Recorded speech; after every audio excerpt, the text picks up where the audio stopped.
4 of the 167 evacuees who landed at MCAS Miramar today have been transported to local hospitals for further evaluation. Among them is a child who was taken to Rady Children's Hospital. The group landed this morning, escaping the coronavirus outbreak that's now killed 563 people. News 8's Brandon Lewis is live at the air station with more on what health officials are saying about the Americans who arrived. Brandon?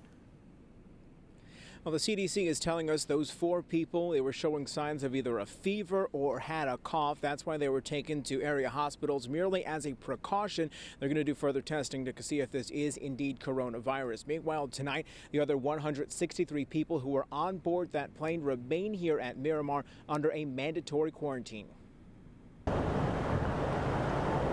About 170 people touched down at MCAS Miramar, ending a nearly 7,000-mile journey to the United States. The plane took off from Wuhan, China, the epicenter of the coronavirus, carrying Americans and a few immediate family members. They are happy and relieved to be back in the United States.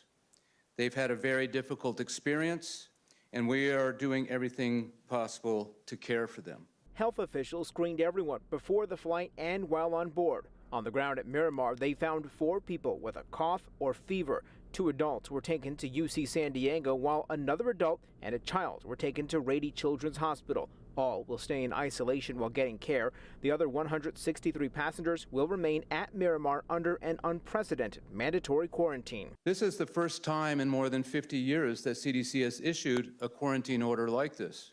The CDC is planning for a second flight to eventually come to Miramar, but it's not clear if it'll be needed. They were originally expecting 80 more passengers on this flight. Meanwhile, health officials stress despite the 4 passengers showing symptoms, there is little risk to the community. I think the general community is at more risk of developing a severe flu illness than they are of any exposure to this virus as it stands now. So that's why I said, if you want to help yourself and your family, get the flu vaccine. And the CDC tells us they will, of course, continue doing twice daily screenings on the individuals who are here at Miramar after arriving from Wuhan. After that 14 days, they will be allowed to return to their hometowns. Carlo and Barbara Lee will send it back to you.